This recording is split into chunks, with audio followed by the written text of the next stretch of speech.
శ్రీమాత్రి నమః. జై జనసేన, జై పవన్ కళ్యాణ్, జై వరాహి. వందే మాత్రం వీక్షకులకు అందరికీ నమస్సుమాంజలు.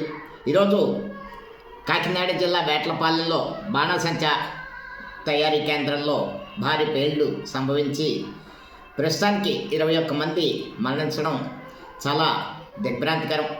మృతుల సంఖ్య ఇంకా పెరిగే అవకాశం ఉంది. అలాగే క్షతగాత్రులకి వైద్య సేవలు అందిస్తారు. ప్రభుత్వం తక్షణమే రంగంలో దిగి సహాయక చర్యలు ప్రారంభించారు. అయితే అక్కడ ఘటన ఇంకా పూర్తిగా వరుసగా టపాసులు పేలుతూ ఉండడం వలన కొంచెం సహాయక చర్యలు వెంటనే చేపట్టడం కూడా సాధ్యపడలేదు. చాలామంది భస్మీపట్నం అయిపోయారు. తక్షణమే ప్రభుత్వం మేల్కొంది, యంత్రాంగం మేల్కొంది. అలాగే భవిష్యత్తులో ఇలాంటి ఘటనలు పునరావృతం కాకుండా చేస్తాం, అందరినీ శిక్షిస్తాం, బాధ్యులైన వారిని అని స్టేట్మెంట్స్ వస్తాయి. తర్వాత ఎలాగైతే క్షతగాత్రులకి ప్రభుత్వం తరఫున ఎక్స్గ్రేషియా ప్రకటించడం జరుగుతుంది. అలాగే మొన్న రాజమండ్రిలో జరిగిన కల్తీపాల సంఘటన సుమారు 10 మంది వరకు మరణించినట్టుందని ఇంకా వైద్యం తీసుకున్నారు. దానికి వెంటనే రాష్ట్ర వ్యాప్తంగా ఫుడ్ సేఫ్టీ అధికారులు అన్ని చోట్ల పాల శాంపిల్స్ తీస్తున్నారు. అలాగే కొంతమంది మరణించిన వాళ్ళకి ఎక్స్గ్రేషియా ప్రకటించడం జరిగింది. ప్రభుత్వం తక్షణమే మళ్ళీ భవిష్యత్తులో ఎలాంటి చర్యలు జరగకుండా జరగకుండా నిరోధిస్తామని ప్రకటించింది. అలాగే ప్రభుత్వ సంక్షేమ హాస్టళ్లలో కానీ హోటళ్లలో కానీ ఫుడ్ పాయిజనింగ్ జరిగి అక్రమ ఆహారం కల్తీ జరగడం ఇవి చూస్తున్నాం.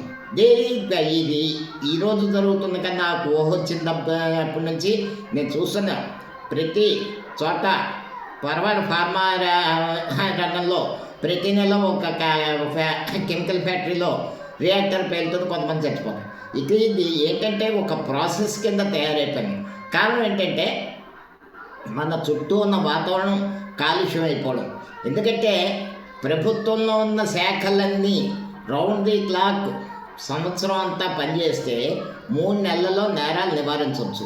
ఇదేంటి మానవ తప్పిదాన్ని మానవులే దీన్ని నివారించగలరు. ప్రభుత్వ శాఖలు ప్రభుత్వం చట్టం చేసినప్పుడు ఏంటంటే ఆ చట్టాన్ని ఎగ్గొట్టడానికి లంచాల రేటు పెరగడం. ఇక్కడ ఖచ్చితంగా చెప్పుకోవాల్సింది ఏంటంటే ఇలాంటి ఫైర్ సేఫ్టీ ఫైర్ ఇండస్ట్రీస్కి అనుమతులు ఇచ్చేటప్పుడు ఎంత అవినీతి జరుగుతుందన్నది ఖచ్చితమైన విషయం, అది బహిరంగ రహస్యం. అలాగే ప్రతి చోట పొల్యూషన్ కంట్రోల్ బోర్డు కానీ ఫైర్ డిపార్ట్మెంట్ కానీ రెవెన్యూ డిపార్ట్మెంట్ కానీ ఇంకా ప్రతి ప్రభుత్వ శాఖ కూడా ఏ అవకాశం వస్తే అక్కడ అనుమతులు ఇచ్చేటప్పుడు తీసుకోవాల్సిన ప్రమాణాలు ఎందుకు తీసుకోవట్లేదంటే నిబంధనలు ఎందుకు ఉల్లంఘిస్తున్నారంటే ప్రతి చోట ధనమయం అయిపోయింది. మన చుట్టూ ఉన్న వ్యక్తులు పూర్తిగా ధనమయం అయిపోయినప్పుడు, వ్యవస్థ ధనమయం అయిపోయినప్పుడు నేరం ఇంకా వ్యవస్థలోని ఇటువంటి ఘటనలు జరుగుతూనే ఉంటాయి. మనం తిండి సేఫ్టీ కాదు, మనం పీల్చి గాలి సేఫ్టీ కాదు, మనం తాగి నీరు సేఫ్టీ కాదు. దేనికి మనం అభివృద్ధి అంటే ఆకాశహార్యాలు నిర్మించడం కాదు. ప్రకృతి మనకి ఏదైతే ఇచ్చిందో దాని ప్రతి అణువు ఒడిసిపెట్టి ప్రజలని సంరక్షించడమే ప్రభుత్వ ధ్యేయం కావాలి. గత 40 సంవత్సరాలుగా ఈ విషయంలో ఖచ్చితమైన దృఢమైన సంకల్పం ఏ ప్రభుత్వం తీసుకోకపోవడం వల్లనే ఈరోజు ఇటువంటి ఘటనలు జరుగుతున్నాయి. దీనికి ఎవరు మినహాయింపు కాదు. ఇది రాజకీయాలకు అతీతమైంది. ప్రభుత్వాలు రాగానే ప్రభుత్వాల నుండి అక్కడ ఉన్న వనరులు ఏంటి అని ఆలోచించే నాయకత్వాలు మనకు ఉన్నంత కాలం ఈ వ్యవస్థ ఇలాగే కొనసాగుతుంది. ఖచ్చితంగా సంకల్ప సిద్ధి ఉంటే, ప్రభుత్వానికి ఒక దృఢమైన సంకల్పం ఉంటే రౌండ్ ది క్లాక్ ప్రతి ప్రభుత్వ శాఖని నడిపించగలిగితే ప్రభుత్వంలో ఈ ఆంధ్రప్రదేశ్లో కానీ పక్కన తెలంగాణలో కానీ యావత్ భారతదేశంలో కానీ నేరాలు ఘోరాలు జరగాల్సిన అవసరం అయితే లేదు. జంతు కళేబరాల నుండి నూనె తయారు చేసేవాడు ఒకడు ఏడాదికి ఒకసారి కేసు పెడతారు, వాళ్ళు వెంటనే బెయిల్ మీద వచ్చేస్తాడు, మళ్ళీ అదే పని చేస్తాడు. ఇవన్నీ జరుగుతున్నాయంటే వ్యవస్థలో లోపం, కానీ ఇది ప్రభుత్వ లోపం కాదు.